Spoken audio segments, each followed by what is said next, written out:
I enjoy working with people and building teams of experts to make projects come into being. Sometimes I work with glass, sometimes I might work with metal, sometimes I might work with hot air balloons.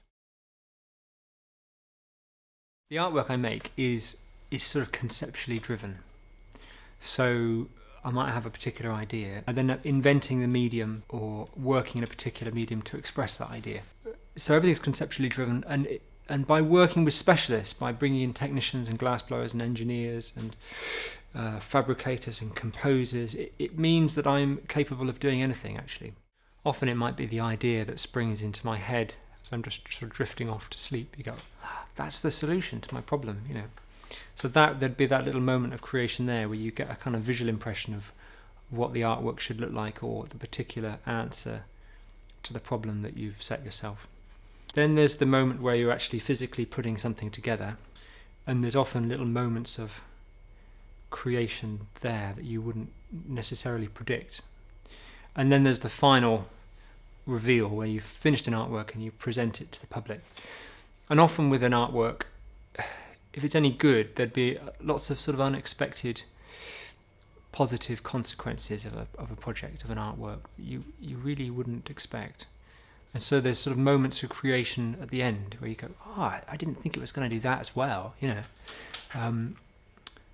So I enjoy the entire journey, actually, of that moment of creation through to the journey and the development of an idea through to its sort of physical fabrication and completion. I often do a lot of the design work and the drawings and the computer-based work.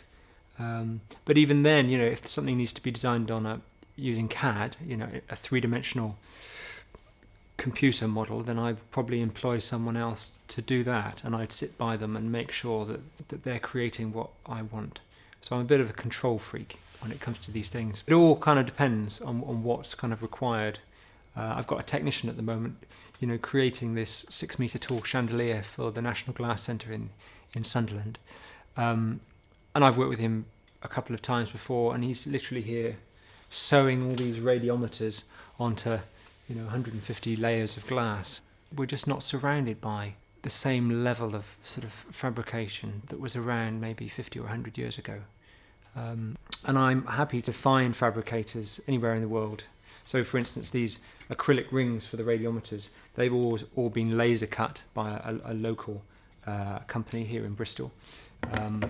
The glass radiometers, they're all being fabricated for me over in Germany. So I'll go, you know, where I need to go to get the materials that I need to make the artwork, and I'll find fabricators all over the place to do what I tell them.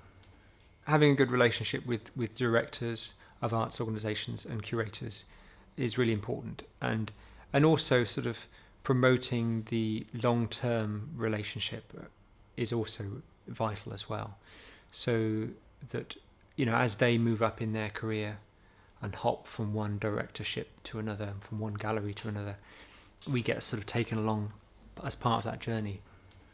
I left art college in 1997, and it took me about 5 years to learn how to make a living at being an artist. And I'm still kind of doing that now, and it gives me a certain freedom. So I know how to sell an object, and I know how to pitch for work, and people buy work directly from me, and galleries come to me, and arts festivals come directly to me.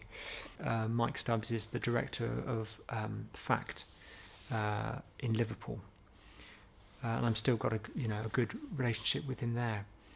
And Mike Stubbs nominated me for a 3-year Nesta Fellowship, and that completely changed my life. So I went from working as a technician 3 days a week to being a full-time artist for 3 years, sort of having everything paid for.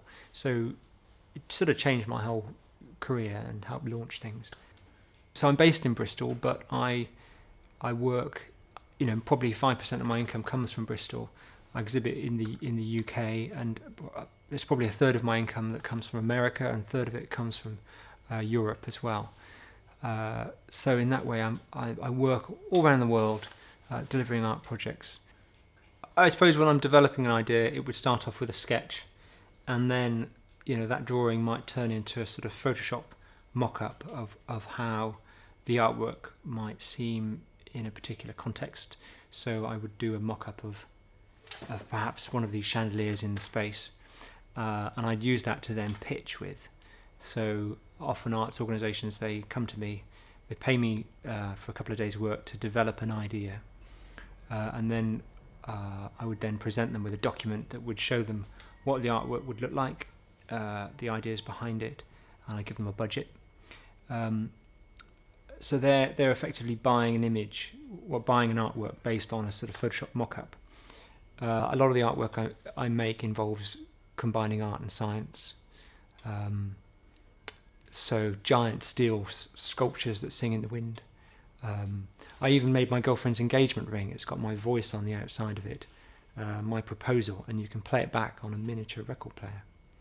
I'm also responsible for the street piano project, Play Me I'm Yours. So that involves placing maybe a dozen pianos around a city on the street for the public to play. And it doesn't involve sculpture. I suppose we're thinking about ready-made, So the pianos are often decorated and they've got the words "Play Me I'm Yours" on them. And they're there on the street for maybe 2 or 3 weeks for the public to play. People upload their photos and films of them and their mates playing the pianos onto our website. And so far I've installed 750 pianos in 35 cities around the world. So it's a sort of creative art project, really. But the power of the art project, the power of the street piano project, comes from the fact that the pianos act as a blank canvas, really, for the public to express themselves. So it's not about me and my creativity. The piano's there for everyone else to be creative, and that's the power of it. In that capacity, I'm not really a sculptor. I think often the term sculpture is slightly confusing as well for people. It sort of suggests that you're hacking away and making an object. And sometimes that's what I'm doing, but other times I'm making artwork where there's a three-dimensional outcome, I suppose. Whether it's a piece of jewellery or a giant singing sculpture or an architectural intervention. So I like to think of myself just as an artist, and I can apply my creativity to anything. So I could design a new mug, or I could design a new haircut. And I make these artworks and I put them out in the world, and they find their own place in the world often. So the glass virus sculptures, they often end up in commercial art galleries, whereas the street piano project, it gets invited to music festivals and theatre festivals and piano competitions and all sorts of crazy things like that.